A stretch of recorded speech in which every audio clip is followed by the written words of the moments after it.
Hello, everyone, and welcome to Adventures with Sarah. How is everyone doing? It is a beautiful day outside, and I am enjoying making these teacher hack videos for anyone and everyone who could use some new and fresh ideas. If you're watching, it is Sunday, March 20th. Spring officially starts tomorrow. As I was talking to some teacher friends, they were like, Sarah, you're so good with thinking, do you have something for transitions? And I'm like, okay, what do you need? Where are we going? I need more details as to where you're trying to move your students from. Are you moving from breakfast in your room to the carpet? Are you moving from group time to the carpet? What are you doing? So I'm just kind of I'm gonna throw out my ideas that I've used to get some attention, to get my students to the carpet. So bear with me. I don't sing very well, let alone sing while being recorded. Or for adults, I sing to my children because they know they are silly. They know I am silly, so we have our sillies together. So if you're in a group and you're wanting to move your kids from like the breakfast table, or you need them to come over to the carpet, but you just can't just jump into, hey, everybody, like, put your toys away. I need you on the carpet. You can't approach kids like that. I do 5 more minutes, left to play, 5 more minutes, toys away. I don't know the song, but I do sing. When I sing with my hands. So I do know that this is play, and this is more. And then we count down. And it can be a fast countdown if you're like really needing your kids to move. You can start it, or you can give them an actual watch. You can watch the clock for the next 5 minutes, and when it's 4 minutes less, you can do that. So you get it, and then at the end, there's no more minutes, left to play, no more minutes, toys away. Then you can do like the cleanup song, clean up, everybody, everywhere, clean up, everybody do your share. So that kind of hurries them. And then as they're doing it, you can start getting out. I love these black bags. Where did I get them? Honestly, I've had them since we were married. Actually, after we were married, we got our cookware. And our cookware, each pot pan came in one of these dark bags. And my husband's like, just throw them away. And I'm like, oh, no. I'm going to put them to good use. So I have one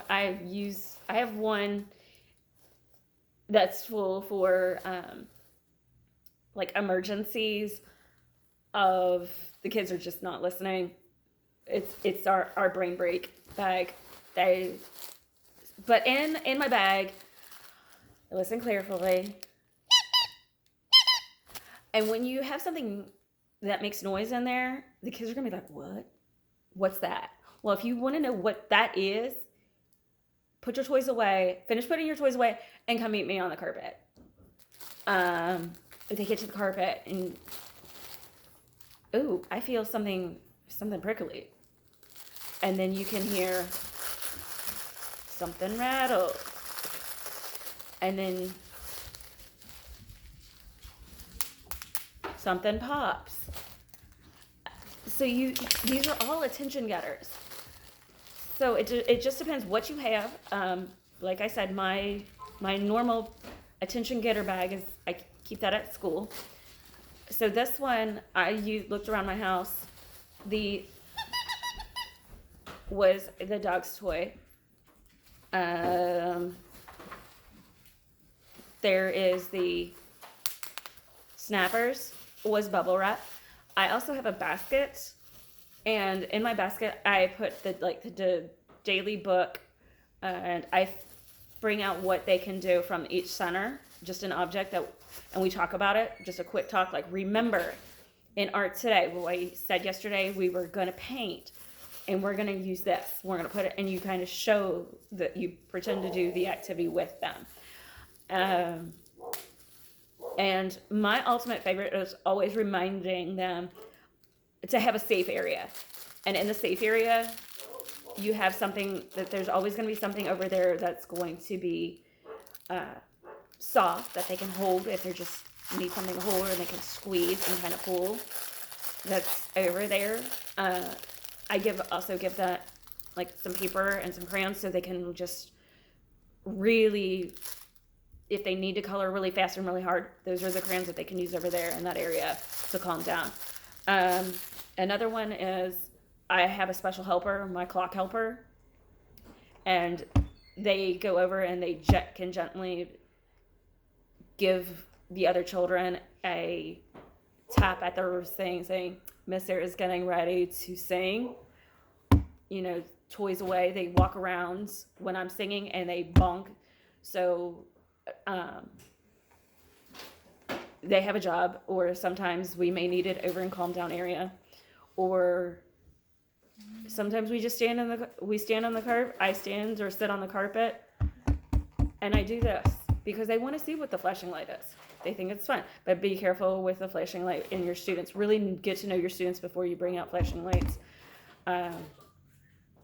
Because it may bother some kids and you would never know it, but so get to know your students and I show my special wands, like one-on-one time when I'm playing with my students. I'm like, do you like this? Do you like when I tap it? Have that open-ended conversation with them, so they know that you have this. You don't want to startle your student because it could open a whole nother can of worms. When you're kind of getting in the morning, you've gotten through the day and you need them to come back and you want them to sit on the carpet, the song I learned in my very first years of teaching, I think I learned this during student teaching, was everybody have a seat, have a seat, have a seat. Everybody have a seat on the floor, not on the windows, not on the door. Everybody have a seat on the floor. You know, that's probably the fun, because if you can get your kids to sing with you, you can sing it like a baby. How would a baby sing it? How would your mom sing it? How would your dad sing it? How would your grandma sing it? How would grandpa sing it? How would your big brother or big sister sing it? How would the opera sing? Or if you're a principal in your administration, how would so-and-so sing it? And kind of change it up. They love it. And it's just, a fun way to do it. And then other fun way to do a transition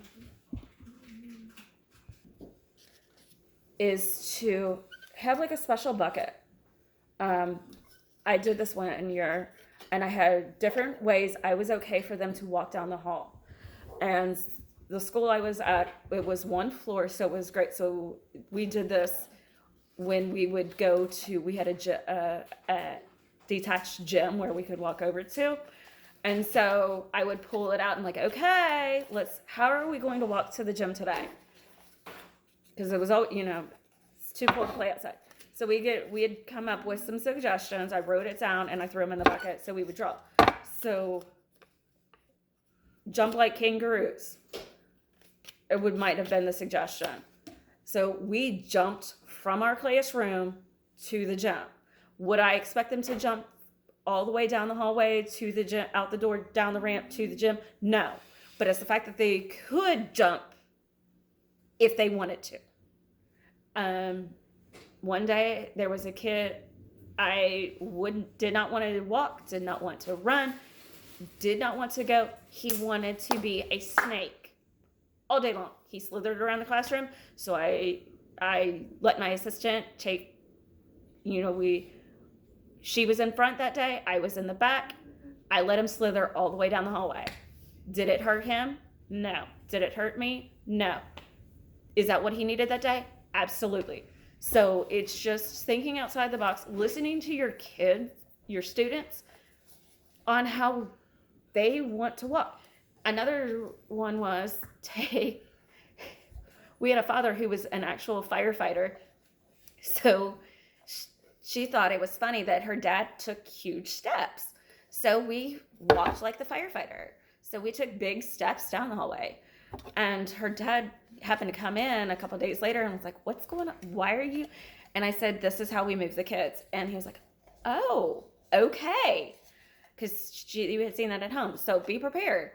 And for what your kids are seeing it like at home, let them incorporate what's going on in their life into the classroom as far as how they want to do things. It can be a really fun experience. It can work great. If it doesn't work the first time, you can either do one of two things: do it again another weeks later, or never do it again because it went horribly.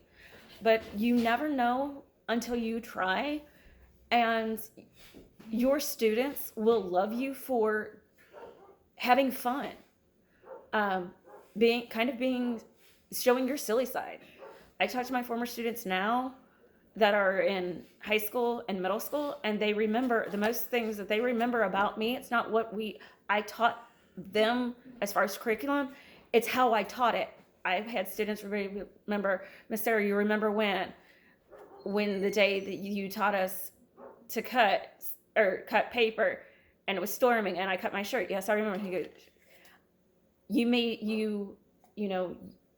made me feel good about myself," or "I remember your kindness because when mom and dad had to go to work early, you took that time to fix my hair and make me feel beautiful. And because of that, I feel beautiful today. I am beautiful." So it's just, we have to remember that as teachers. Sometimes we have to put ourselves out there, even though we may not feel confident in ourselves about singing, that they don't know that. Just have fun with it. And those are the things that the students will remember the most.